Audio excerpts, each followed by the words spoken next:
Bucks draft. Hear that damn noise. All right. Fuck it. I just come in with myself.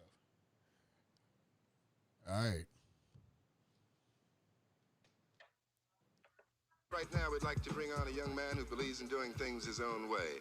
And based on the way he kind of get next to all of the folks who've seen him work, his way has got to be pretty hip. So let's lay some noise. Listen out, nigga.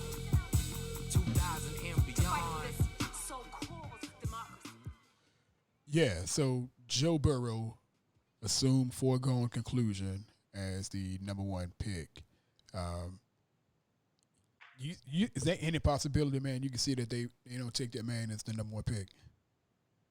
I mean, of course, we all look at it as like it's kind of the turnkey type of pick. Like, of course, they're gonna take him, but I mean, I can justify both ways. Like, I can look at it as if they're really trying to move on from Andy Dalton, and you're sitting on the number one pick with, presumably the best quarterback in the draft. Why not take it? And you got 5 years to kind of, build around him and kind of reinvigorate, AJ Green's career. You got Joe Mixon, they running back. You're still building on your defense. You still have good picks within the draft. I mean, why not? But if you are looking at it, it's like, okay, we can just basically build a better team around the quarterback we already have in Andy Dalton, and address that defense, which could use help as well. You already got Geno Atkins on the D line. I'm pretty sure you put him next put Chase Young next to Geno Atkins, then you have a good tandem just on one side of the D line. I'm pretty sure they can definitely make up for a lot of deficiencies they had last season.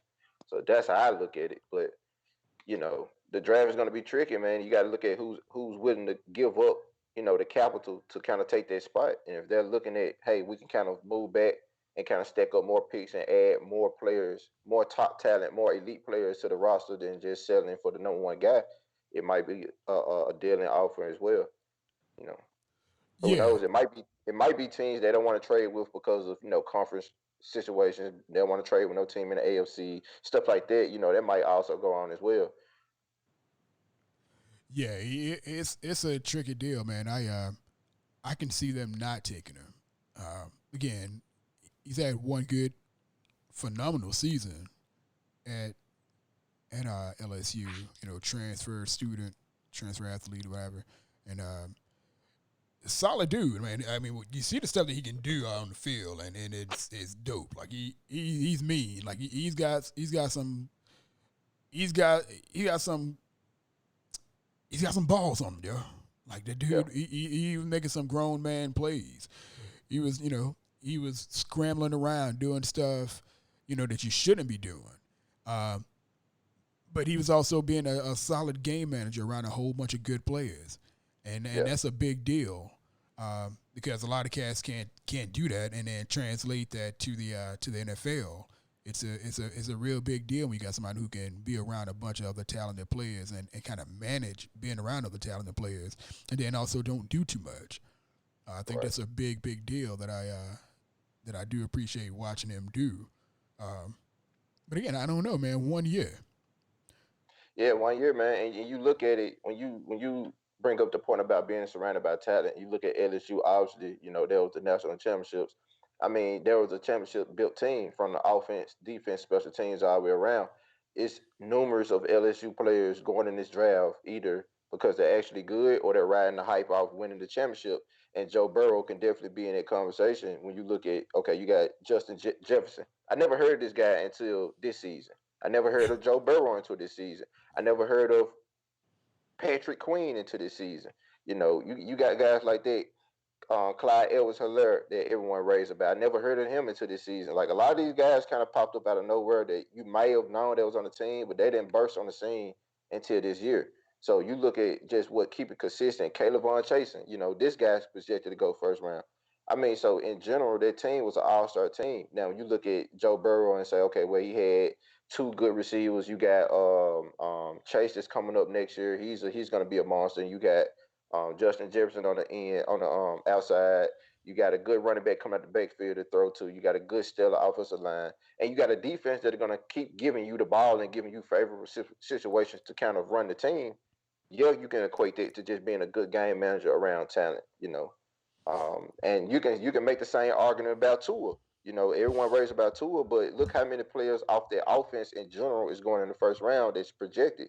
Jerry Judy, Jedrick Willis, Henry Ruggs. You know, you got all these guys that's easily first round picks and will be good picks for anyone. So who to say Tua isn't surrounded by this same talent? So That's a hell of a point. That's a hell of a point. I think the only thing that I can lean on for Tua, or I would lean more towards for Tua, is the fact that he did it in two separate seasons. Um, because he came in that high pressure situation in the championship game, and he kind of got on board there. He was playing on the second half, or on the fourth quarter, of, the regular season at that time. But he came in and kind of cut his teeth in the championship game. But no, I mean it is a good point too. But I just for some reason I would lean more towards Tua, and crazy enough for a lot of people, I would look at Jalen Hurts because Jalen Hurts been on. Jalen Hurts he's got the best resume of all those cats, and he is the most disrespected quarterback, maybe the most disrespected player in the entire draft. I mean, that dude is. Again, he came into Alabama again, only known for defense for the most part for a lot of folks. And then he played well. He was a good game manager, which is why I loved him because he didn't do too much. He had his he had his issues. He wasn't like a top all around guy, anything like that. But he played well enough to keep his team in games. He didn't take away from his team, and he just played really well, man. I thought he was a really good dude, and he didn't get any. It seemed like he didn't get any respect, and he's not yeah, getting any respect in this draft. I think as the draft approaches, especially in the wee hours of the draft, I think a lot of teams is kind of going to look at it and say, okay, what instead of okay what he can't do, what can he do and how can he really help this offense? And you got guys like Lamar Jackson that came out and really changed everyone's mind on having a quarterback that's multi-talented that can throw and run.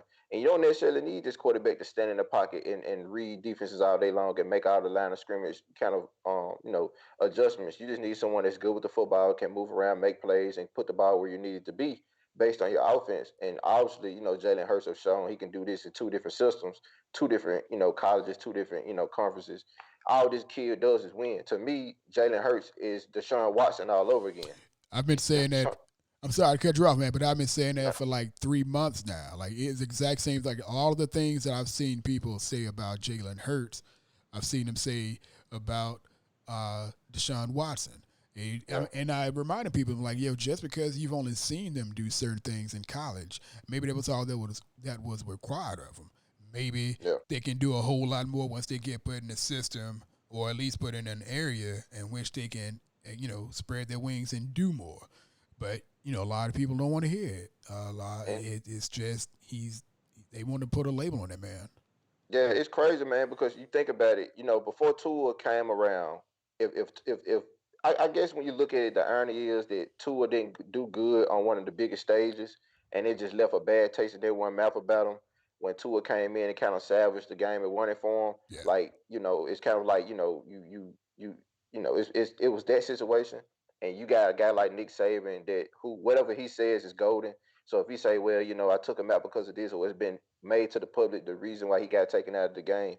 But on the vice versa, he came in and did that for Tua as well. He came in and checked in for Tua when Tua wasn't doing good. So you got both situations, give and take.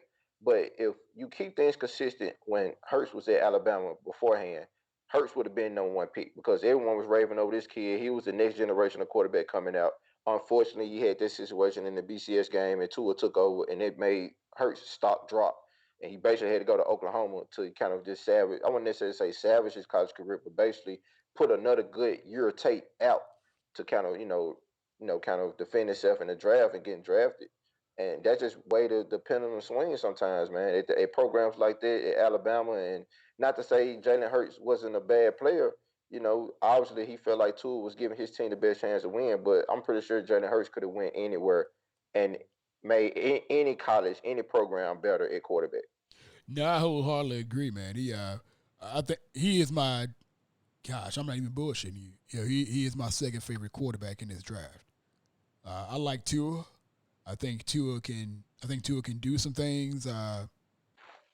on the passing level that maybe Hurts can't do, or I don't know. I think he's smart. I think he's just a little bit more efficient. He's a little bit more efficient, and I think he may be a slightly better thrower. But I 100%, man. I absolutely love Jalen Hurts. He checked my boxes when it comes to he checks the boxes for me when it comes to having consecutive good seasons and playing against good competition. Like all he knows Yeah. is playing the toughest competition, and he's been doing so since he had been doing so since a rookie, and that doesn't get a lot of talk from a lot of people. Uh, Yeah. but okay, so this other guy, obviously, this other cat that's in the situation there. We talked about Tua. How do you think about Tua? Do you think there's a possibility somebody looks at Tua and kind of gets past the uh, the injury or the injuries, plural, because he's had several high ankle sprain, all contact injuries, pretty much a high ankle sprain, the hip deal, which is almost a freak accident.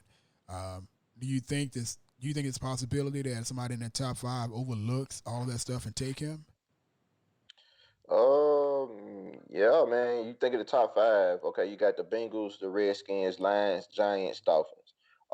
Obviously, if you keep the order as is, you'll see him going to the Dolphins. But like I say, you can make an argument that the Dolphins don't take a quarterback that high, given what they already have in the quarterback room. In Rosen, do they give him a chance since they gave up something for him and they still have Fitz holding strong? Do they really want to take a quarterback at number five? You got the Giants not taking a quarterback. The Lions might trade down, but I don't see them trying to find a successor for Matthew Stafford just yet. The Redskins not taking someone. Bengals going for Joe Burrow. So unless a team wants to like basically trade up, I don't see him going in the top five. If the Dolphins don't take him, and the thing with Tua is like if he never had the hip injury, he probably would have been the top quarterback that no one picked. Everyone been clamoring about. The hip injury, unfortunately, was a serious injury. And you talking about signing this guy that you want to be the quarterback for the next 10 years, and he's already walking in the door with significant injuries. Contact injuries, and he's smaller. And just the NFL where they're bigger and stronger. Who to say how many hits he can take? And he's not one of those in the pocket quarterbacks. He move around. He like to really run and scramble and make plays that also causes more harm. So I think it's just really a durability issue with them and how much you really trying to invest in grabbing them if you really want to get them. You know. Yeah, so I guess the one thing that kind of gets me with this injuries, they were contact injuries, and they were real. They almost freak incidents too, man. I went back and Yep. looked at his. I went back and looked at his when he got the high ankle sprain. When he had, I think he got hit from the front and from the back, Yeah. and he got Yeah. and he got buckled on. I'm like, yo, I don't know how anybody can take that and not be injured. So it's not like Yeah. so to me it's not like he's fragile. And then you look at the hip deal. Again, another situation we got hit by two different people, two different directions. Um, I just look at him like, yo, those are pretty brutal hits that man took, and they looked abnormal. They did. It wasn't like, hey, he got hit by just a regular tackle. He's gotten sacked before. He's Yeah. gone down before. He's gotten hit clean on runs and scrambles and all the stuff out of the pocket. Yeah. So that's why I kind of question whether or not he's the I hate the term injury prone. Like everybody's injury prone. You susceptible to get hurt anytime. Anyways, it's not like he's going down to like normal tackles and he's breaking something.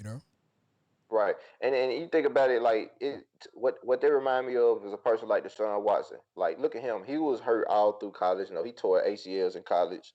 Um, he tore his ACL in college, and he came back his rookie year. He tore his second ACL. Then you got to think about like last year, this guy was playing with like a punctured lung. Um, and you think about this guy, he takes a lot of hits. He get beat up.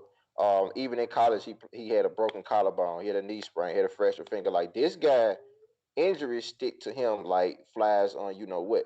But if you can look at all this, man, and like, okay, this guy takes all these injuries. He's been injured so much. He tore his ACL twice. He done had broken collarbones. He had he had a punctured lung. He couldn't even fly. He had to take a bus all the way to the game because they didn't want to put him in the airplane because of pressure.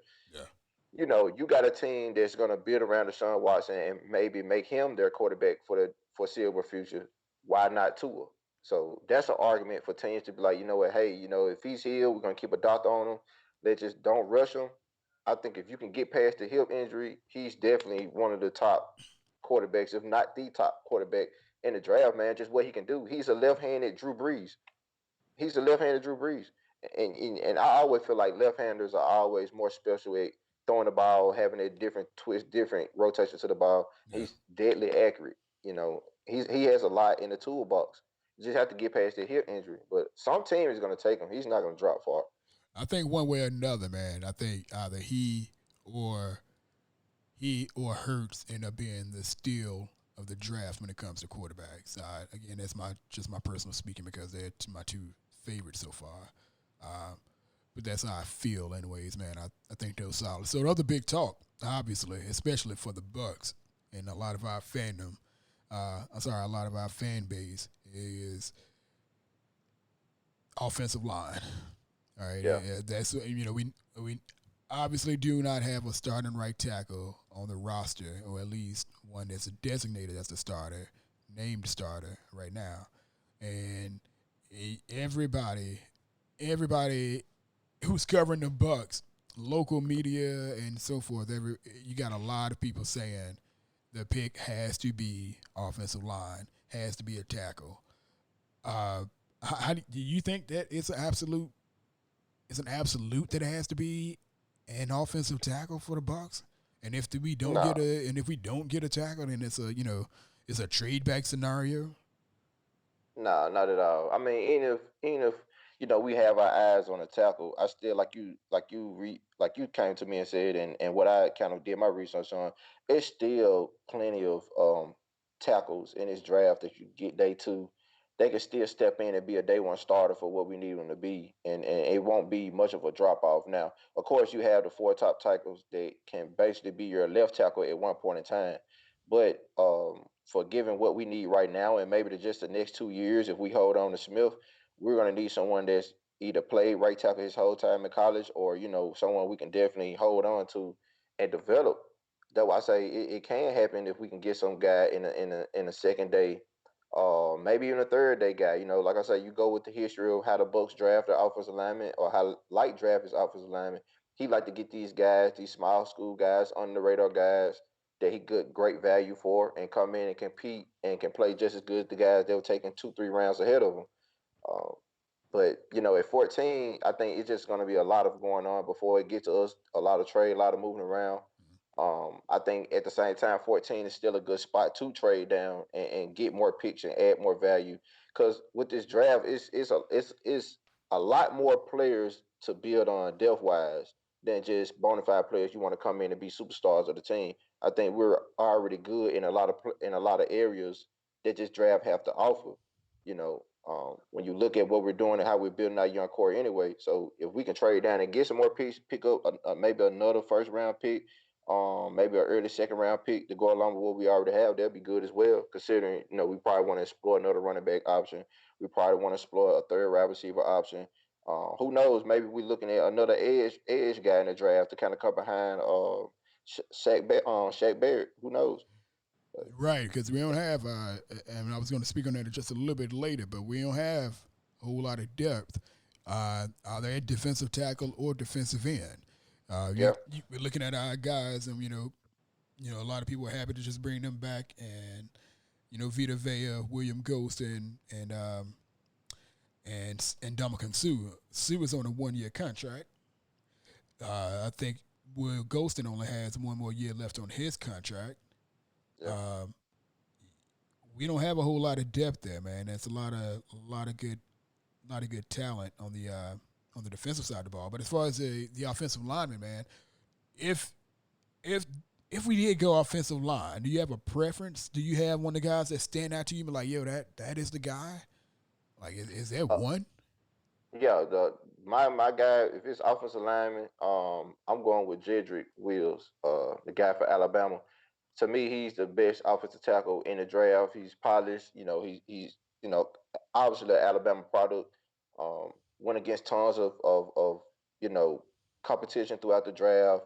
been consistent at what he's been doing. I think he's the most polished. He's not in the category of someone that's considered raw or someone that has a lot of potential. I think he's a polished, um, well, kind of, coached up offensive tackle that can come right in and be day one starter. He can play left and right.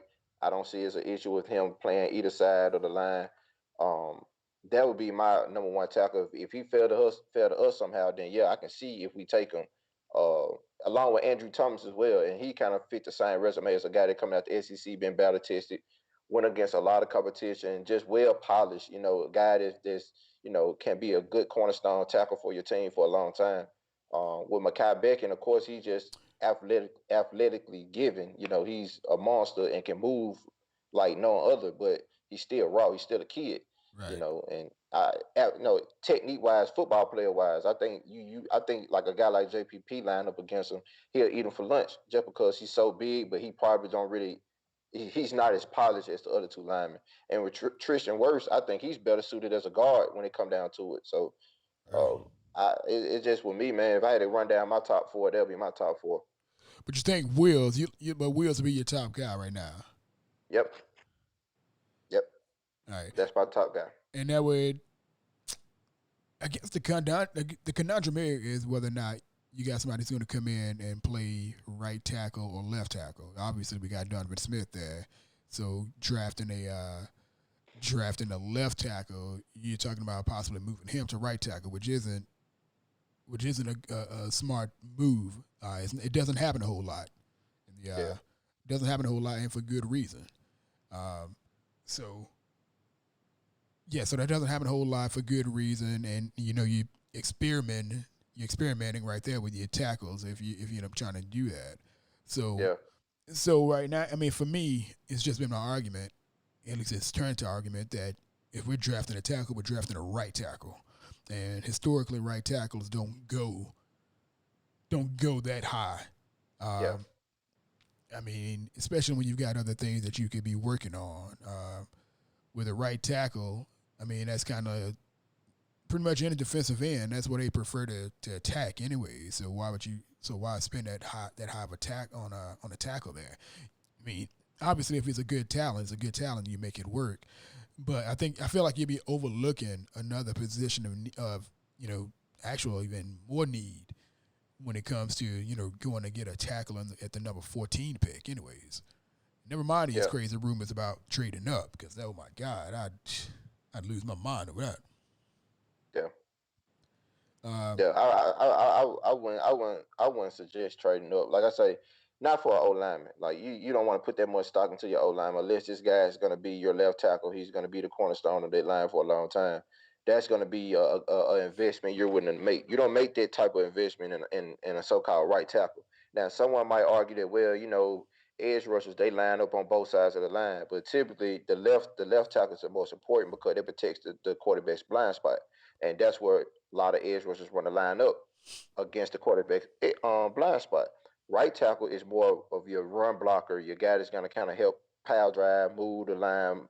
We run more of a zone scheme type of run offense, so you need someone that's kind of nimble, easy on their feet, can kind of like how Dawson was before he kind of got older. But someone with an athletic background, mainly basketball, somebody just multi-talented, uber talented. But you don't have to get a right tackle at number 14. Like I say, that's typically reserved for guys that you're going to eventually be your left tackle. And that opens up a whole nother can of worms about Donovan Smith. But like I say, if we're going to strictly address the right tackle spot, we can definitely get a lot of talent, good players, day one starters, and day two of the draft. now, I'm definitely on board with that. Uh, it's kind of been my fight, my battle for the past month or so. And something that kind of struck me out of the past 10 years, past 10 drafts, the Bucks have picked in the top 10 7 times. So what seemingly happens with the Bucks fan base is we think that we're supposed to get the best or the biggest name at any position that we feel like we need a starter at. This would be at number 14. You get second tier guys well, not second tier, but you get guys who aren't the top 2 or 3 of their prospects at whatever position they are in. You know, we don't get that choice this year. Of course, we don't have a whole lot to show for it with only 7 wins, but you know, at number 14, you basically damn near middle of the pack when it comes to picking at the draft here. So I think I think a lot of fans actually just get caught up with it. Get caught up with the fact that, you know, because of the Bucks, because we've done this again, 7 out of the last 10 drafts we've been picking in the top 10. That if you don't get like the number 1 guy, then it's automatic. Okay, we got to trade all the way back. We got to pick up a whole lot of more picks or something like that. Like that don't really work at number 14 as well as it work with number 5 and number 7 pick. So it's crazy. And again, I had this conversation with I was happy that I was lucky enough to have the conversation with one of the young fellas from Cannon Fire podcast last night, Evan Walsh, I believe. Yeah. Evan and Thomas Bassinger, and it became the conversation, which is the conversation for the Bucks tonight. Do you go offensive line? Do you go defensive line? And again, I made another case for, you know, going for the defensive line. I would take I would personally take any of the top 5 defensive linemen over any of the top 4 offensive linemen, just because I feel like they'll make more of an impact and more of an immediate impact as well. You don't have to figure out what they're going to do next year. You ain't talking about switching positions next year. Yeah. These guys come in and they can, and where they get established this year is where they pretty much can stay in their career, you know what I mean? Unless, you know, other than injury, something crazy happening there. Out of the guys that you looked at, man, and just thinking about the number 14 pick, like who do you like? Who do you like on the defensive line? And any of the guys stand out for you as a favorite? Yeah, as a favorite, I go with of course I think everyone can agree with Derrick Brown, but I don't think he'll be there at 14. So that moves you down to Javon Kinlaw. And now the thing about Javon Kinlaw is that, you know, I look at it as like it all depends on what the 49ers do. I really think they're gonna kind of pick him to kind of fill in that void they have with DeForest Buckner being gone, and he's the similar type of athlete, far as kind of big, you know, big and strong kind of guy that can definitely play in that system. Yeah. But you know they can't go wide receiver because they need it desperately with them losing Emmanuel Sanders. But as far as the D line, you know, if Kinlaw is there, I say take him because I think he upgrades um, the position where Golston plays. Maybe they can rotate because I think when you think about Will Golston, you know, he's not the pass rusher, but he's a good solid piece on that line as far as a run stopper. Being versatile, can move in the inside, can play on the outside, and he's you know he's only in his 6th year. This will be his 6th year, so he's not as bad. You know, he's a big body. He's been on the line. He's been playing this whole time. I'm pretty sure he's experienced and he know how to, you know, kind of do his job in his system as far as Todd Bowles' system. He was productive last year. He really was for what it was asking him to do. And you look at a guy that's basically, you know, he has 2 more years left on his deal.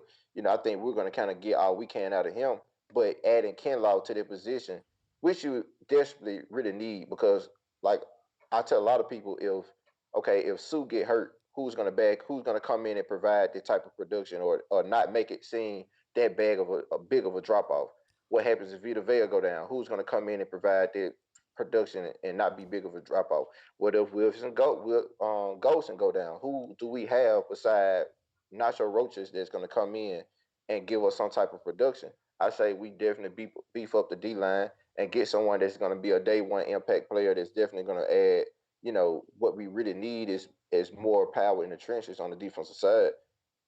That's what I would go with. And you know, as far as the top 5 D tackles, them the only 2 I see that I pick at 14. You know, I don't. Who are your top 5 when it come down to defensive tackles beside those 2? Well, when I speak of defensive line, it's just not you know, I don't leave it just at defensive tackle. I mean, you got Derrick Brown, Javon Kinlaw, who you brought up.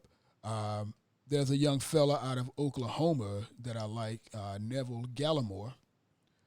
He's a solid dude, man. He's a high motor cat. I hate using words like that, but the dude just runs all over the field, man. He reminds me a little bit of Gerald McCoy. He doesn't have that he doesn't have that snap like Gerald McCoy, but the dude just always finds himself in the backfield. He always finds Yeah, himself in the backfield. He's a solid dude. He can stop the run, and again, if you can stop the run and get in the backfield, you can affect the quarterback too. yeah, At least that's what I've seen. Just from my paying attention to some things. He's one of my guys that I like. You also have um, Ross Blacklock, who was brought to my attention by Michael Pless out of Real Bucks Talk. He brought him to my attention, and I kind of looked at him. I mean, he and Gallimore can basically be tied for as far as the third defensive guy, defensive tackle, but defensive end. I'm looking at AJ Epinesa. That cat is solid, and then you got Gross Matos out of Penn State. Those five. Well, any of those guys, any five of those guys, and again, I put Gallimore and Blacklock in the same deal as like either or. Like, I mean, that's kind of where those guys can get taken in 14, maybe a little bit later.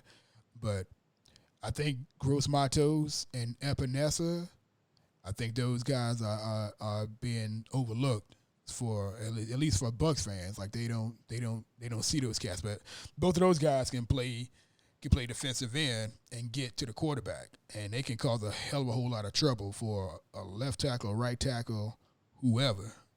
Um, yeah. those are solid guys. I like those cats a lot. Like I take any of those cats over taking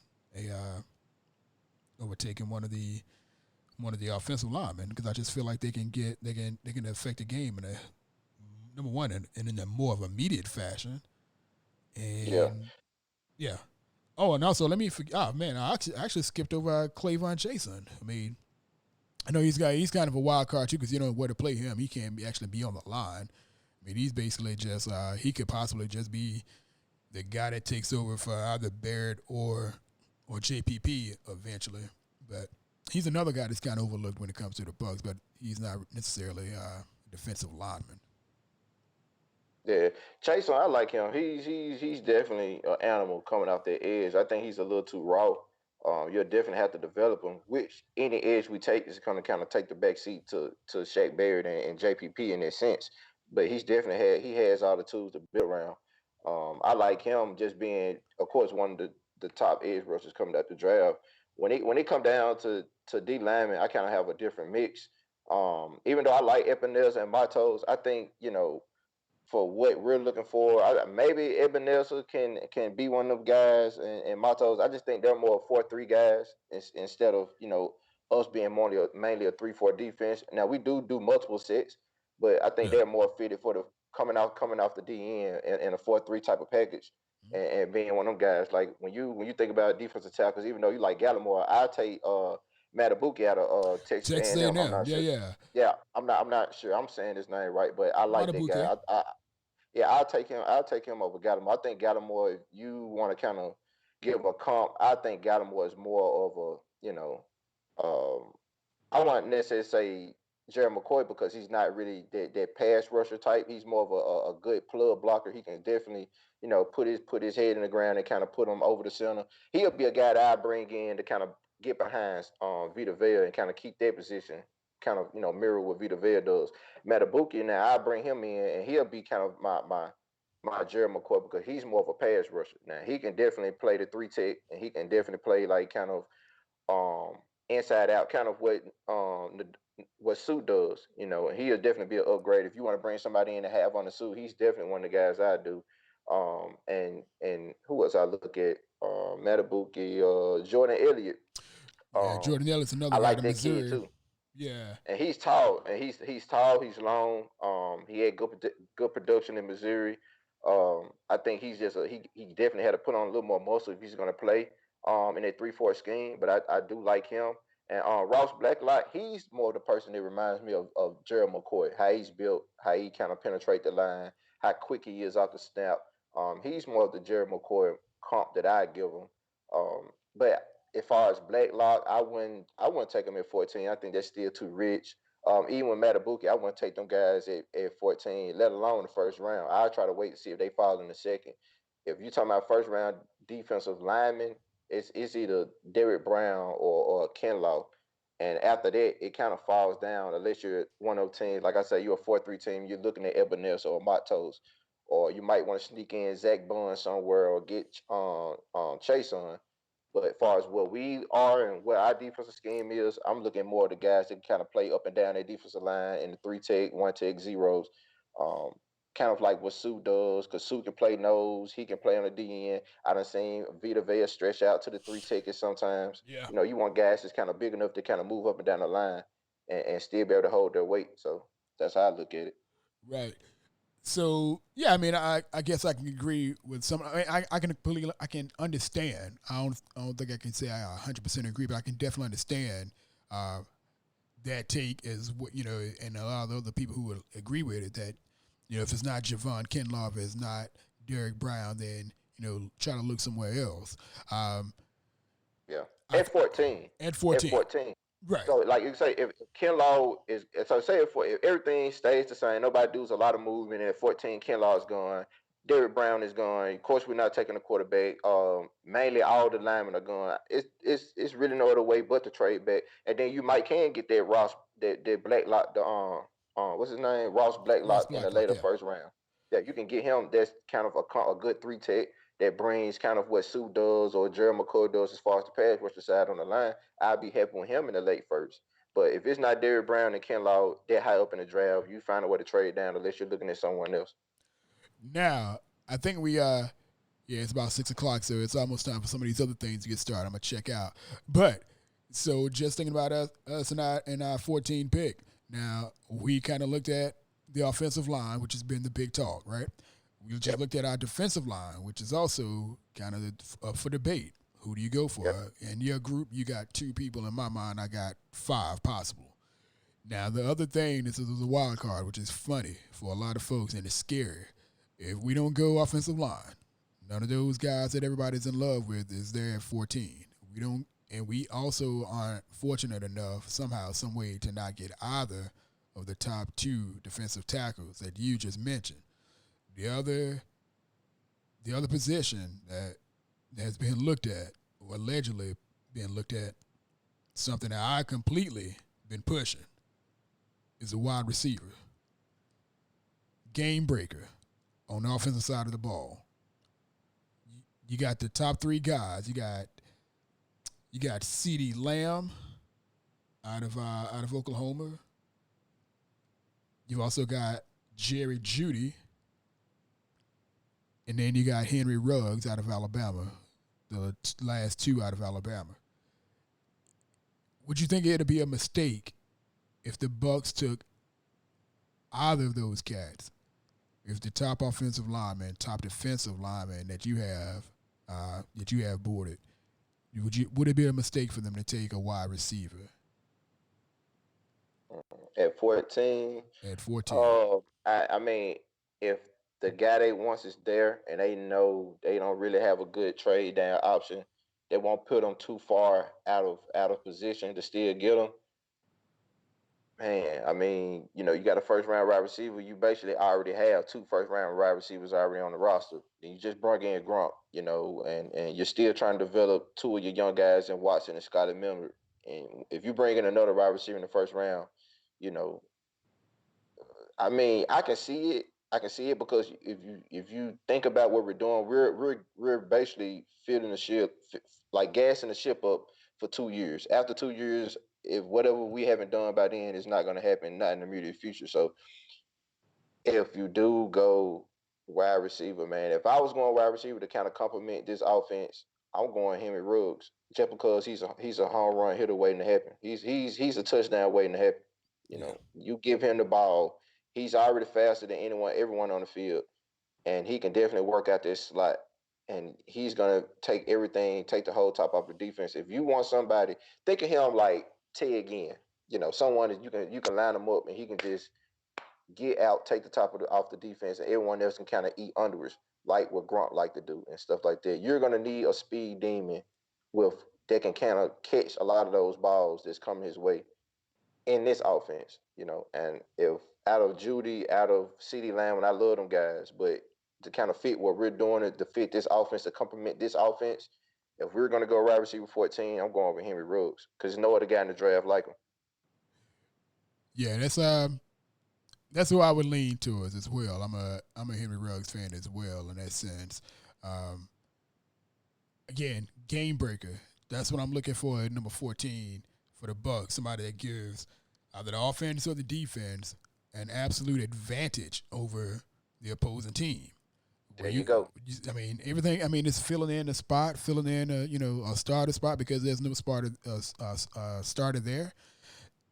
A couple hours ago, man, I started thinking. I'm like, yo, that feels too much like 2016 when the GM got so cute with his picks. He thought the offense was lined up so much and was so loaded with weapons that he can start playing around with picks. And we got, you know what? Let's get the guy who has the one basic function that he can't lose on. He's historically great at that, and he went and got a kicker because he thought everything else was sweet. And Yeah. then that went straight to hell. You know what I mean? Not Yeah. saying that. I mean, again, I respect every player that plays in the position in the NFL. I know right tackle that's not a cakewalk for anybody, and it's not like you can just put anybody at right tackle. I just don't think. I just didn't think taking a right tackle for the Bucks was going to be what pushed him over. No matter who was the quarterback, no matter what else was going on, you need a right tackle that can run block and pass protect. You didn't have to be exceptionally good at either. You just even if you had to be exceptionally good at one, somebody who was a run blocker.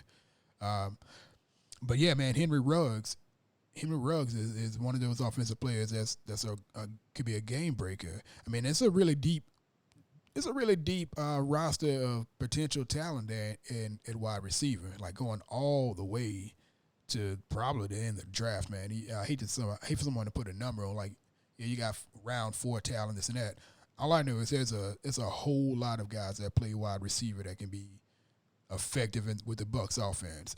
And I know you mentioned there was there's nobody like Henry Ruggs. I swear to you, man, I thought there was at least another guy I had off the top of my head. I have to go and look him up now. But there was another couple guys that were like, fast guys, but of course they're not anywhere near as accomplished. Yeah, I'm sorry, anywhere near as accomplished as Henry Ruggs. Henry Ruggs can be that dude for Tampa. And also, I guess, talking about the wide receivers, we have to bring up Godwin or Goodwin, according to Rob Gronkowski and Warren Sapp. Yeah. We start talking about the future of the Bucks. We know that we got 2 wide receivers that's going to end up making pretty big money, or at least possibly really good money, with Chris Godwin and Mike Evans. Mike Evans is already, for me, he's already entrenched as, before Brady came along, never mind the fact that Brady's here, I think he is the face of the franchise. We've seen this man come up and not just be as good as he's been in college, but even better. And he's done nothing but get better. So you got him, you got Mike Evans and Chris Godwin. So both of those guys are deservingly should have pretty big contracts in the next year or two. You got to have somebody that's not getting paid big money at the wide receiver position. You got to have somebody that can be on the opposite side of Mike Evans if Chris Godwin goes down. You have to have somebody that can be a number 2 if Mike Evans goes down. A guy like Henry Ruggs, like you said, there's not a lot of guys like him in the draft. That guy is he's basically kind of like the mismatch that Deshaun Jackson should have been. Yeah. Yeah. He can fit in the slot. He can fit on the outside. He's. I would. He is what we was looking for out of Deshaun Jackson, who was able to put it together. A guy that can catch the cut. When you think about Henry Ruggs, he just wasn't a deep threat. He wasn't a one trick pony. Now he has the tools to be just a deep threat, but this guy caught the ball all over the field, across the middle, wasn't scared to take hits, broke tackles, can run with the ball. They use him in a variety of ways. And like you say, even if one of the outside guys go down, I think he can still play on the outside and still make plays and be productive. Of course, everybody be like, well, you got Jerry Judy and all them guys, and it's nothing against them. I just think Henry Ruggs has a skill set that those other guys don't have or doesn't bring to this table when you just come down to Olympic elite speed and can still catch the ball and run routes and produce and do everything else you're asking him to do. Now, he might be a little on the size at 6 feet, but he still can make up for everything he's lacking in size as far as production. And even if, like, okay, even if you doesn't, even if Henry Ruggs, you don't go with Henry Ruggs at 14. The next guy that comes to my mind, if I say there's no one like him, I think the next possible guy that can come in and kind of fill that void is kind of this speed demon, type of guy that we can put in the slot, kind of take the top off. It's the guy from TCU and Jalen Rieger. Now he Jalen was Rager, used, yeah, that's the yeah, guy who I he was was thinking used about. yeah, he was used the same way, and he got special team value because he was a punt returner. So now you don't have to necessarily go with Ruggs if you don't want to spend that 14 pick. So yeah, that 14 pick is very tricky on how you spend it on because, like you say, you have so much depth in positions that you would like to have throughout the draft. You don't want to spend that 14 pick on someone that you like, hey, hindsight, I could have waited to the second round and got a guy of the same value or the same kind of athleticism. So I think, man, if that 14 pick is gonna be tricky, but with Henry Ruggs, I think he's special. And he's definitely someone I think they'll definitely help take this offense to another level. Be an impact player, day one starter. He sees the field day one. Um, yeah, but you have an option in Jalen Rigger as well if you don't want to get him, and Jalen Rigger adds punt return value as well. I'm not sure if Henry Ruggs as well, but he's definitely a good 1B option if you're looking for the kind of smaller speed demon kind of receiver to work in a slot and help you take the top off of the defense and get big plays. He's definitely one of those guys. Now, Jalen Rieger was also slotted at one point uh, as a first round talent. So I'm not sure Yeah, that he makes out of the first round himself. Like right, he is he is speed demon 2A. He's right. or 1B, however you want to put it. But he's definitely up there as one of those cats, man. Yeah, he was exactly what I was trying to think of earlier, and I couldn't. I don't know Yeah. why. Yeah, I guarantee you, if a team looking for a receiver like that and Ruggs is gone, he's up. He's up to bat. He's next. Trust me. Yeah, he's me, man. I like him a good deal. I don't like him as much as Ruggs. I mean, I don't know if I'm just an SEC guy, whatever it is, but Yeah, I've just seen so much more of Ruggs, and again, so much. The competition that he had to face. Obviously, like you said, he had Jerry Judy on the opposite side, but he wasn't slouching in any deal, man. He was all yeah. over the place. Yeah, Um, man, and in Riga's case, man, you got to look at it. At TCU, he had quarterback problem. The quarterback he had before kept getting hurt. He didn't really have a good quarterback settled at that position until last season, which he kind of took off. And everyone looked at him, but you know, in his career, he always had up and down quarterbacks getting hurt, not good quarterbacks. But last season was the first time he was able to get a competent quarterback, and look what he was able to do with it. So, you know, you look at Henry Ruggs as being kind of in a spot of being, spoiled with all this talent and not missing a step no matter who get hurt. This guy went from Jalen Hurts to Tua Tua. TCU don't have those problems, don't have that luxury. So yeah, I think a lot of teams look at Riga like that, like, hey, look what happens when you give him a good quarterback. Kind of what Cam Akers' story is, a good running back that just never had the luxury of running behind a good offensive line, but the talent is still there. So. yeah, Rick is gonna be an interesting watch. He's definitely gonna be something to pay attention to. Um, it's funny you brought up Cam Akers. I wasn't even gonna touch the running back situation because I don't know what the hell would possess the Bucks to go and try to get a running back. You Like talking about in the first? in the first. Nah, man, I don't see it happening in the first. Nah, Man, I would I, lose my shit. I'm not even kidding. I would lose. I won't say it happening in the first. And I think when it come down to it, I don't think they want to kind of overpick Rojo because I think they really want to give Rojo a shot. They really want to kind of see what he has, kind of move all the. This is Rojo third year. They got to see if he's able to carry the load. They got to see what type of progression he's made, and he did. He made a big jump last season. I think they really want to know what they have. Since he's a second round pick, you have this year and next year to really make a decision on him. So I think they're kind of gonna give him the keys to the apartment, and I don't think they come in and draft a first rounder and then put him in the same room. Yeah, obviously Rojo, that's a kind of a bad sign of Rojo saying, hey, they're gonna move on with you no matter what. Yeah, I think we get someone maybe in the second, late second, maybe in the third, maybe the fourth. Who knows? I think we might get two running backs. We might get a running back that can complement him. We might get a Swiss Army knife and the guy out of Memphis. Who knows? But I think we're gonna definitely rebuild that running back room. I think Diary, all them guys gonna probably be gone. I think we're gonna rebuild that running back room.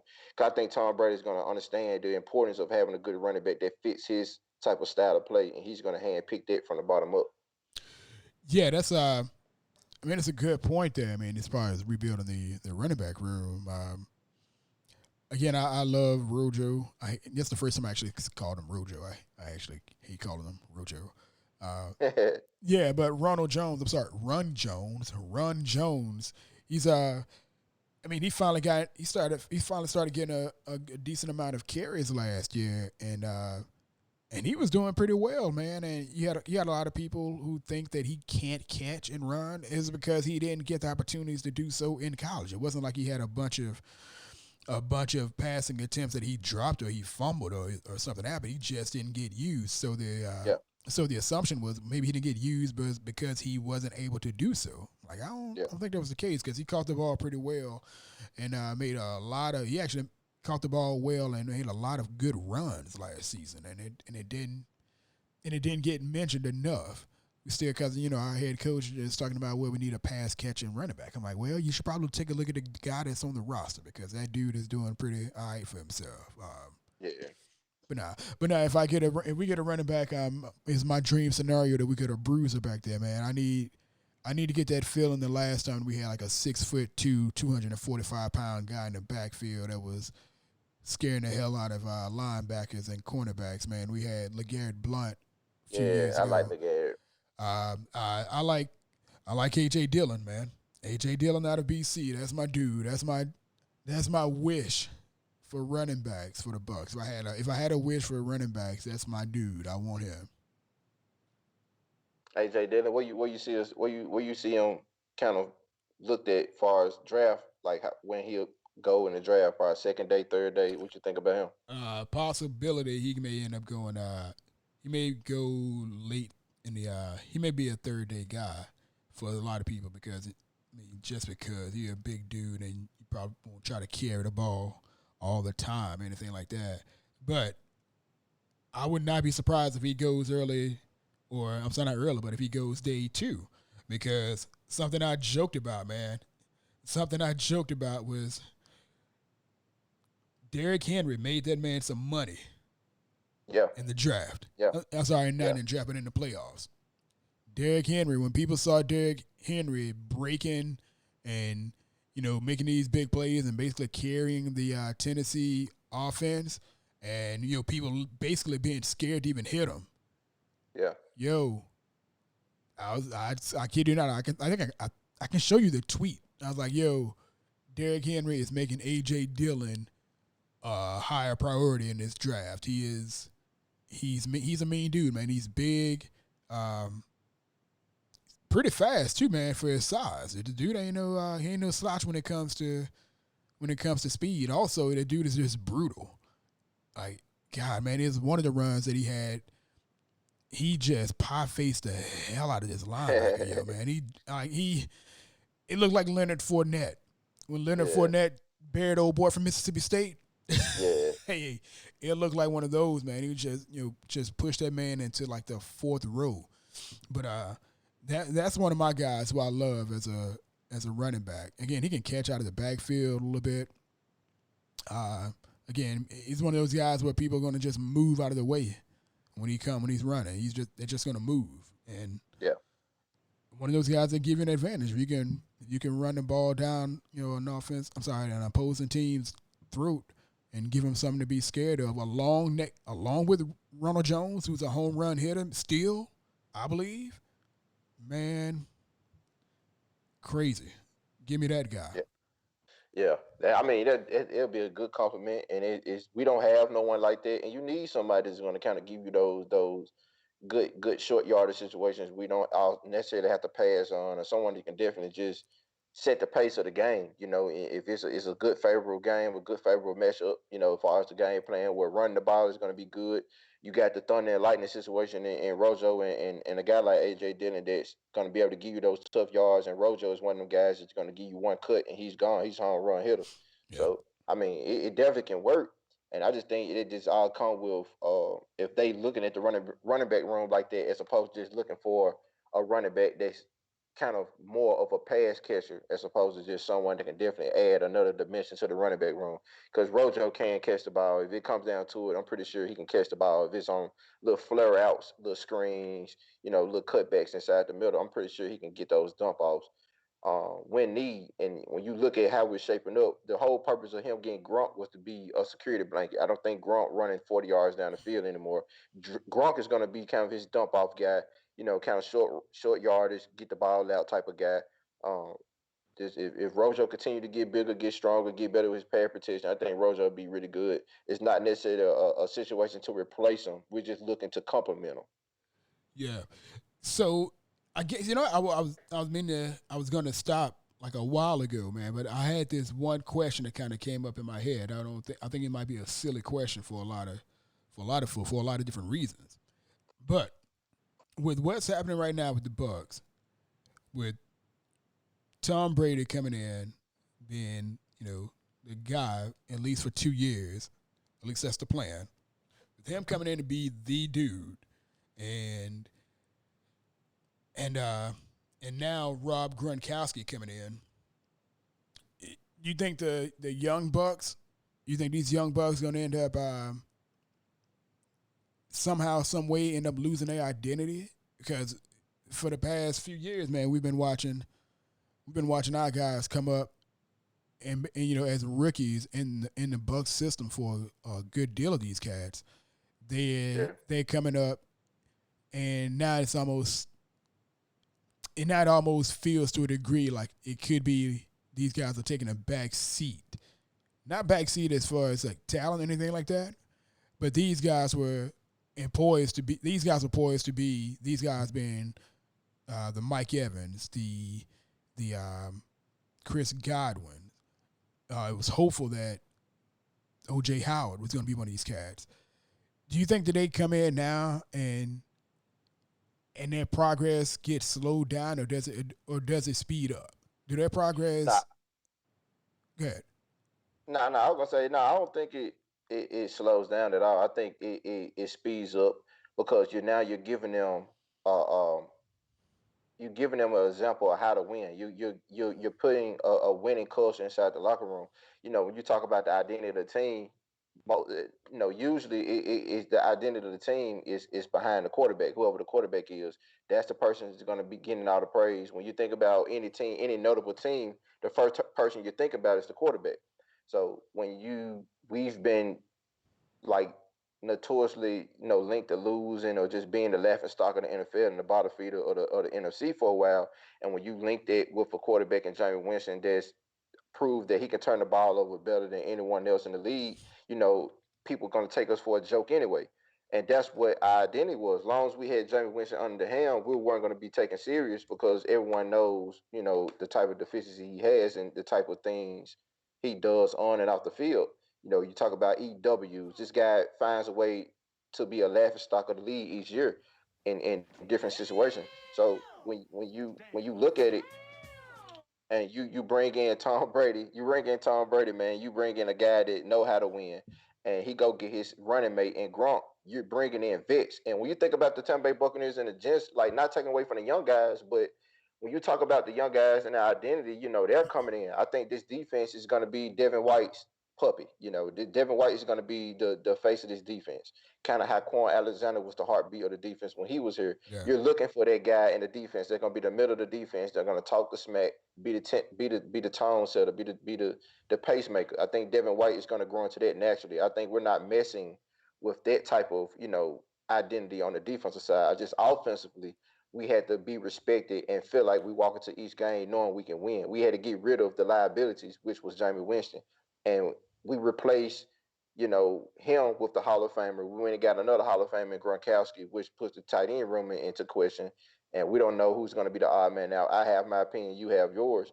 But I just think as a team, as a whole, we've basically, like everyone says, we push the chips into the table. We're going to bring a winning atmosphere into this locker room and show everyone that, hey, we have a reason to go into each game now and feel that we're going to win it because we have a quarterback we can look up to. We have leadership in their locker room. We have a guy in Grunt that's even though he's a wild card in his personality, but the guy can play football. It's not many tight ends out there that's better than him. He's gonna get respect just what he does on the field, and just the pedigree, man. These guys won plenty of rings. If you want to learn how to win, you're gonna listen to people that've done it multiple times. I think that's what add to the culture and kind of accelerate the development of these young guys instead of teaching them how to overcome adversity. What James doing? Oh, James so resilient. You can be resilient all day long. When we're going to win? When you're going to turn into wins? When you're going to turn into something we can have? And I think that's what Tom Brady and company does. Even with guys like JPP and Sue, JPP has a ring. Like these guys know how to win. Sue just went to the Super Bowl before he came to the Bucks. These guys know how to win. They're going to put winning energy into the locker room, and that's what we're doing. Okay. See, I guess the only thing that I had on that, because we've seen it. We've seen it several times. We've seen the Vinnie Currys. We've seen the Bo Allens. We've seen Clint McDonald. We've seen these other cats come over the past few years, man, and it's been like, okay, all right. But those guys wasn't brung in to be game changers type, kind of like culture changers, like guys that we like, oh, we got him. Oh, look out. You got guys like Deshaun Jackson, we gave high praise to because of his resume, his skill set, but obviously it was a disconnect between him and the quarterback, and it never worked out. But guys like Vinny Curry and Bo Allen, those guys was coming off the Super Bowl high. There was good depth pieces in the Eagles defensive line, which raised their value when it was come time for contract talk. So that was going to be good, highly solid free agents if you're looking for help on the D line, because they just came from a championship team. But they wasn't brung here to be like how Sue was. They didn't have the pedigree Sue had. They didn't have the pedigree that JPP had. So I think it's definitely levels to the guys we brung in. Especially when you regard Bo Allen and Vinny Curry and Clint McDonald and all those guys. Those were just good pieces we want to build around, but still it didn't work out. Yes, and that was something that I also had made mention of several times when I was talking. I had written a couple pieces on whatthebuck.net.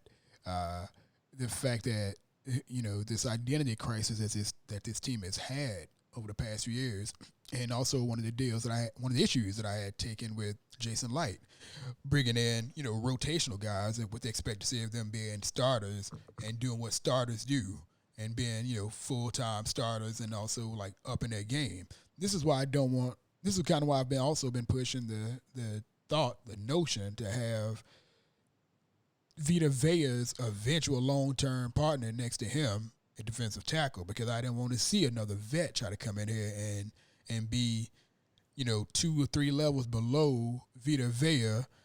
I saw this with Jerry McCoy. You know what I mean? It sucked. It sucked for Jerry McCoy because we never gave him any help. I mean, we tried. The same thing. I mean, I want to be completely fair, because they did try. Yeah, we tried. We tried. But they, we did. It was like on the economy tip, the really cheap tip to do so. I didn't like it. I hated it. It was soft. It was just it was a low level. F capital T, soft. Yeah, it was a low level as far as getting somebody in there to be as good as our best player. It just didn't feel right. So I mean, again, they made attempts. It just I didn't like them. But again, Clint McDonald, though, I say Clint McDonald was a damn good player. He was a damn good dude, man. I like that guy a whole lot. He was one of my favorite players to come into the Bucs organization for the short time that he was here. But it just wasn't enough, man. Like, I just don't want to see the same thing happen to Vita Vea. I don't want to see the same thing happen to a lot of these players. Like, I want to see somebody who's on the level of a Vita Vea, somebody who's on the level of a young Sue, not 34-year-old, 33-year-old Sue, next to our line, and actually being a problem for Drew Brees, who can't handle a great deal of pressure coming up the middle. Same thing with Matt Ryan and whoever the hell Carolina has. I don't even know who they got right now. Derek Anderson? They got Bridgewater. Yeah. Oh, that's right, Bridgewater. I said Derek Anderson. I went back to 19 fucking something. Yeah, but what? I mean, we got 2 quarterbacks in our division who don't do really well with our interior pressure. So that's kind of one of my big deals as far as trying to look past just this year and look into what's going to happen next year in the next couple of years. Because 2-year window, man, that's a short window. And if Bruce Yeah. Arians, I'm always rehashing what I talked about with the guys last night, but if Bruce Arians can't make this team work in year one, as harsh as that may sound, in year one, if he don't make it work, deep playoff run, Super Bowl appearance, I don't know what the hell you're gonna do with Bruce Arians. I already got high. I got a hard number of questions about his pedigree as far as being an offensive genius, which he is not, or a quarterback whisperer, which he is not. So, like, he has to step his game up a great deal in order to make these things work. And it's kind of start tonight. It's like, okay, where do we go in this draft to make this vision absolutely work? Bruce Arians don't have a history a history at all, basically, of winning without a top 10 defense. Top 10 defense has always been in place before he had any success, whether it was an offensive coordinator or a head coach. So, Well, I think that's why I think it's smart, and I think he knows it's smart to continue to kind of invest. You know, when you have a chance to get a good impact player on their D line or their defense, you better use it. You know, because with my whole philosophy, and that was to kind of go to your point. You know, if we got Vita Vea, we think Vita Vea is going to be this cornerstone defender on this D line for years to come. Why not kind of get someone in alongside of him and kind of keep that D line refreshed so you don't have to keep going back to the mercenary and Sue each year? Like, oh, well, we don't have anyone else, so we have to keep paying Sue. And nothing against Sue, but that's why a guy like Kinlaw comes into mind and definitely can help, because even if you bring in Kinlaw, you can basically rotate Kinlaw on both sides. He can play both sides if you keep Sue in the middle, or you can find a package where you put all four of them down, and Kinlaw can hold his own. But with a guy like that, or if Derrick Brown is available, you got to pull the trigger. I'm just not sold on getting anyone on four linemen at 14, unless like but you have that small chance that it makes sense if you do, because you have to think about it. Okay, we got Tom Brady. We have to make sure Tom Brady's upright all the time, and you definitely can improve their right tackle position. But it's always about when do you get that tackle? You don't want to do it in the first. If you can, I guarantee you, if any team can find an offensive tackle in the later rounds, they'll do it as opposed to a defensive player or an impact player in the wide receiver. If they can pick and choose, they'll wait till the later in the rounds to get their offensive lineman, because they don't do anything but block. You know what I mean? Like, if an offensive lineman can't block, then what else he can do? At least with a defensive guy, a defensive lineman, you can convert them to offensive lineman. That's kind of like how J.R. Sweezy was. He yeah. was drafted as a D lineman and got converted to an offensive lineman. So at least you can get something out of them. But if an offensive lineman don't work, they're basically an equipment manager. Bad back, Really, man. bad back squeezer, man. When I think about that right guard spot, and I guess I say this, man, that right guard spot, and I point this out all the time. If you want to look at another situation in which all we needed was a guy who was competent at his position, a position of need. Everybody thought that we needed to get a top tier, first round, top 5 pick in Quentin Nelson just to be a guard. We had been suffering so badly at right guard for so many years. We had to go through Evan Smith, J.R. Sweezy, Caleb Beninock. They were so bad, and they turned out so bad that the thought was we had to have the absolute best right guard ever. Yeah.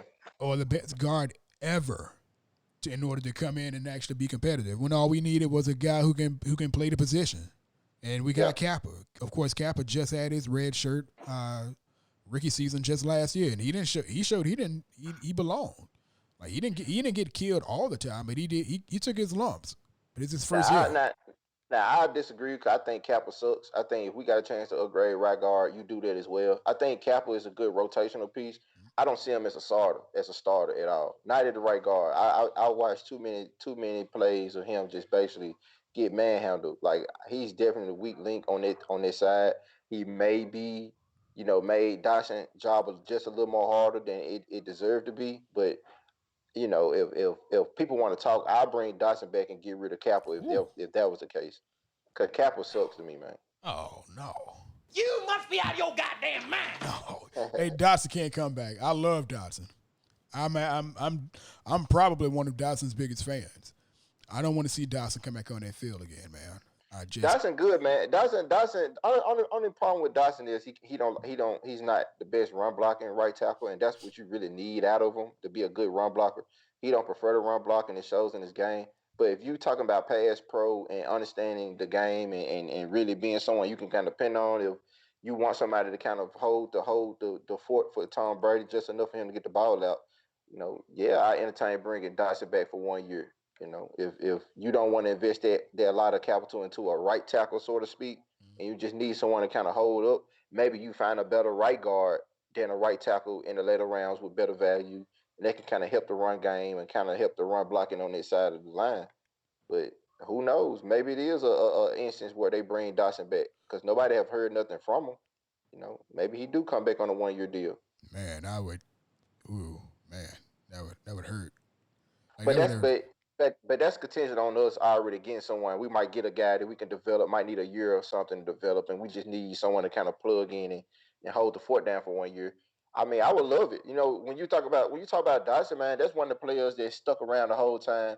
I would like for him to be on the team and have a chance to get a ring. Just do him a solid, give him a veteran minimum, let him kind of come on in. Let him get be a rotational player at the right side, but I think he's one of the players that deserve to kind of get on this ship when we're, kind of kicked into high gear. Like he deserved to be on this ride.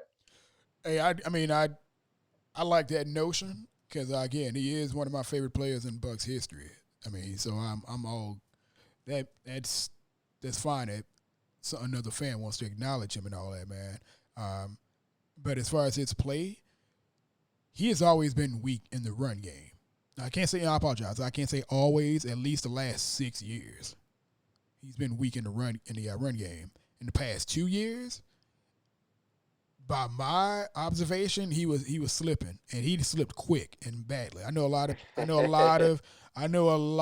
of fans who like to take a look at PFF and take the grades like, well, PFF had him rated this and that. I'm like, yo, watch this man. He started slipping pretty badly the year in 2018, and last season he would look completely off.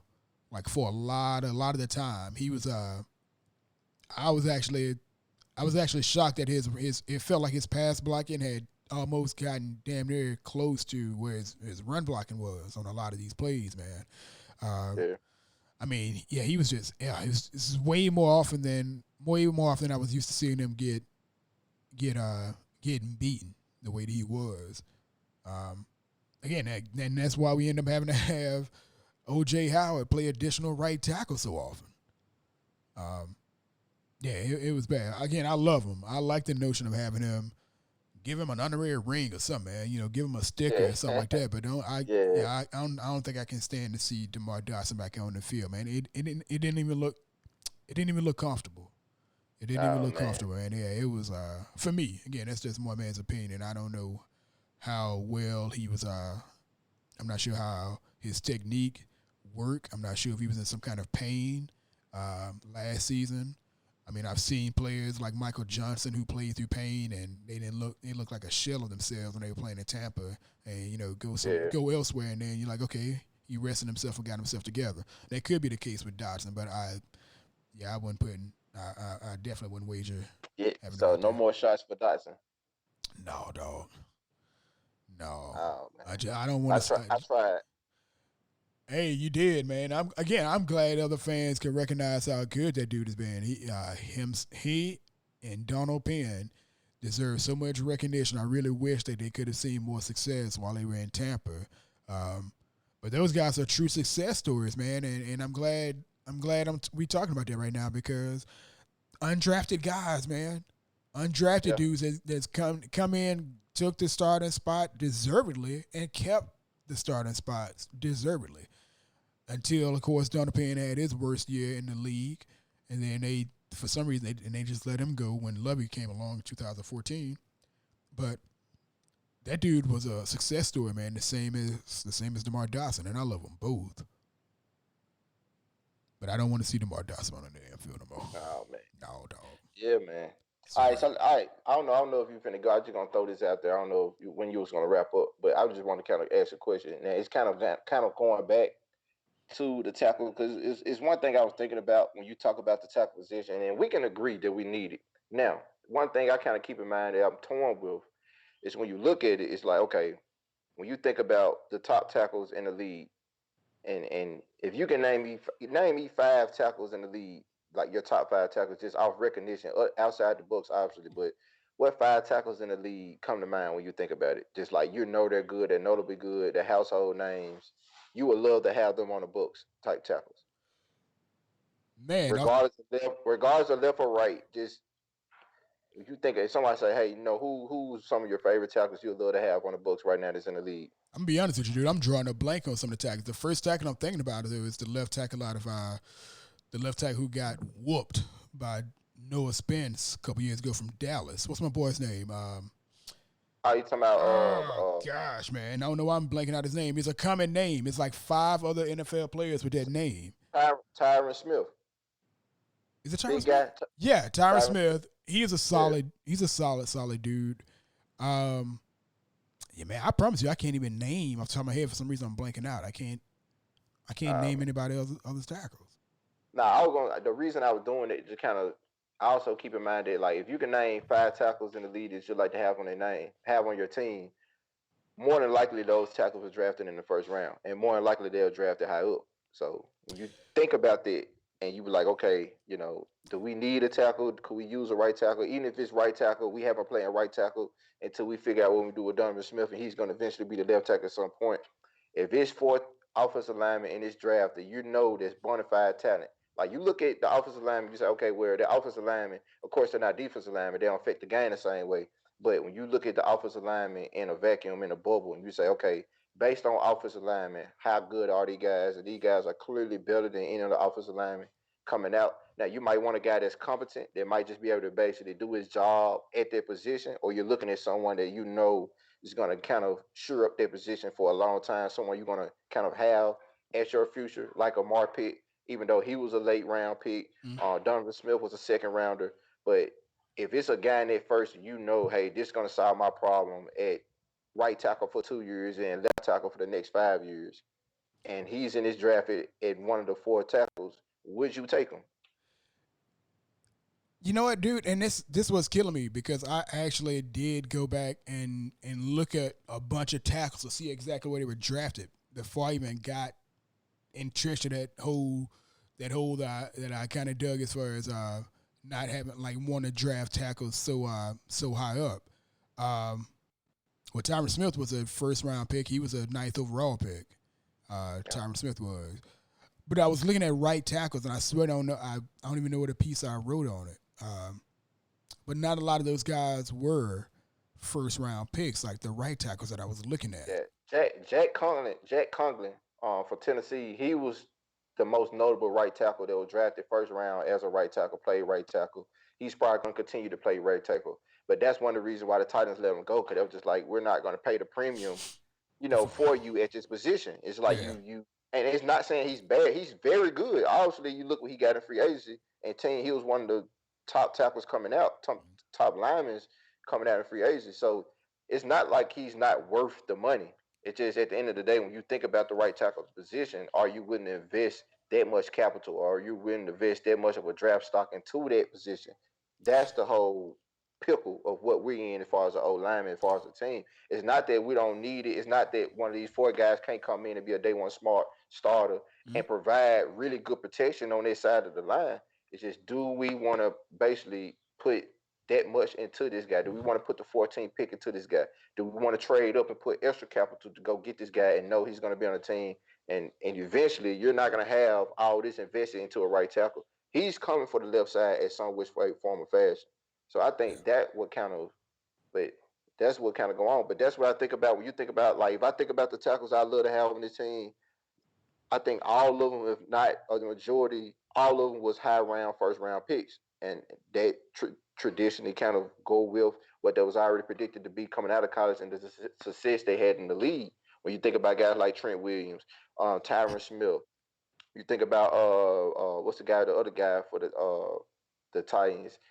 I wouldn't necessarily say he's one of my top left tackles, but he's notable. Taylor Lee, not talking about Jake Fisher for the Chiefs. I'm thinking that's what I was thinking about, Fisher. Yeah.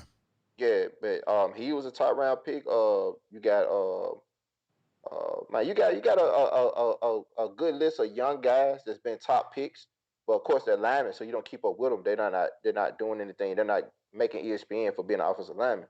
But those good pieces, and you look at the team like the Colts that invested a lot into their O line. Dallas invested a lot of first round picks into their O line, and it kind of panned out for them.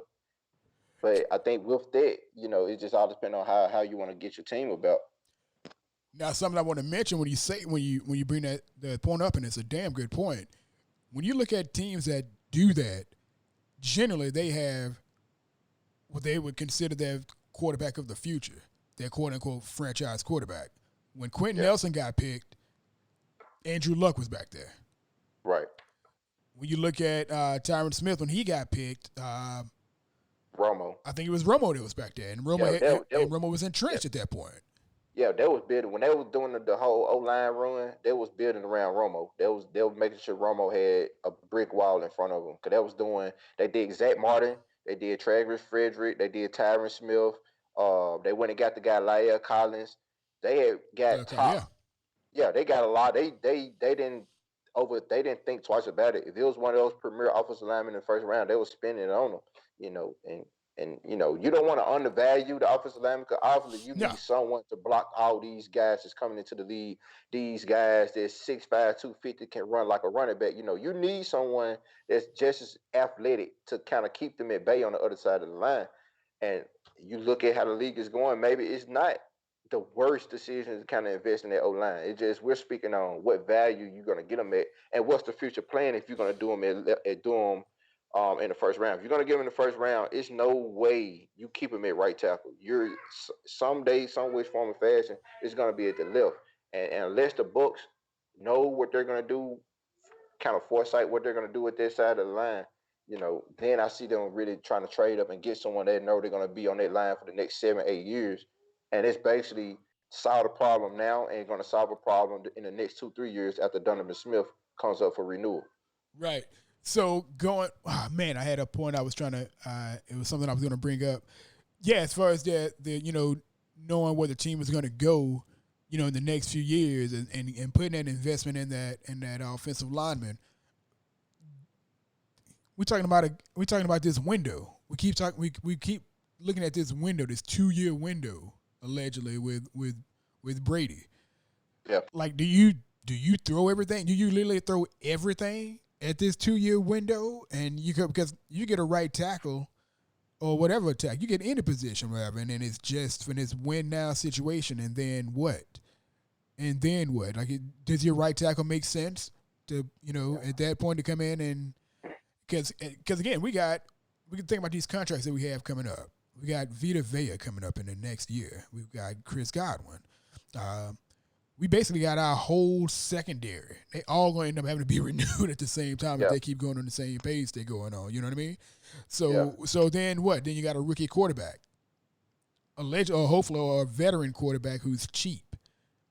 So the whole deal about where this team is going and how they would spend this 14th pick is so much up in there because I don't know which direction this team is going. I don't know if we going all in on the quarterback and the offense, and then leaving the defense out because we had again like you brought it up, and my man Evan brought it up last night too. You're an injury away from not having any depth in your defensive tackle.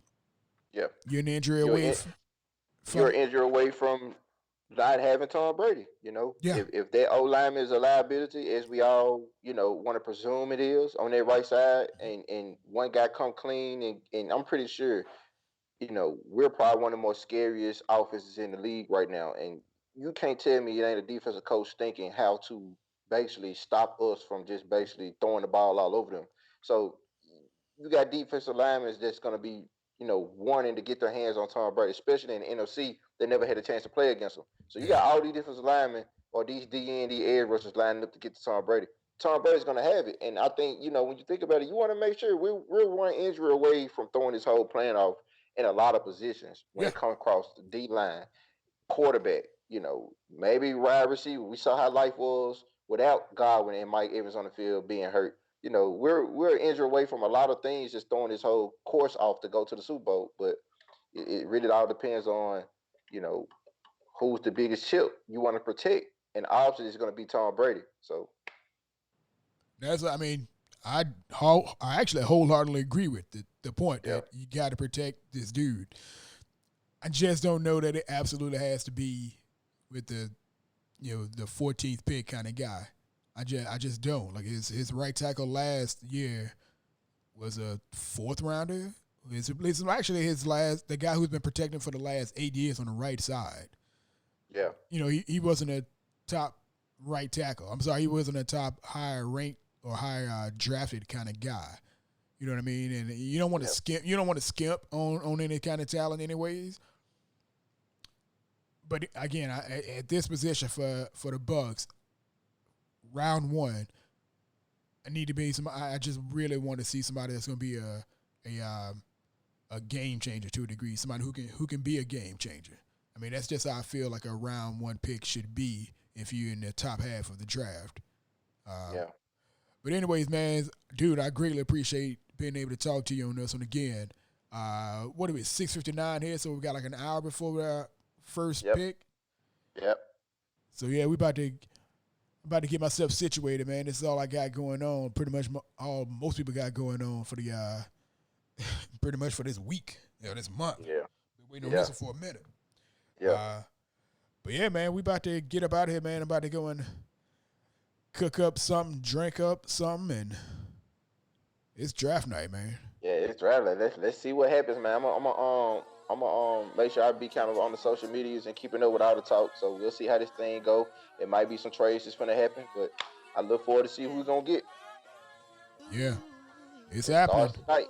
Yeah, Starts tonight. 1 hour from now, I'm guaranteeing we probably hit the first pick in the next 30 minutes, maybe get leaked out or something like that. I think that song is appropriate. I'm sorry, I was trying to end on my draft day, my Anderson Paak.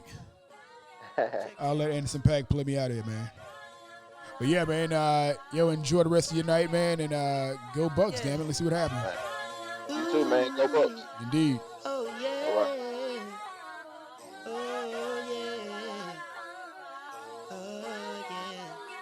Yeah. Living like I'm living, tinted windows on that Camino. Niggas couldn't see me, triple beamer, fuck your telescope. Photos of my baby boy, I know to raise him tough. Daddy, why you never home?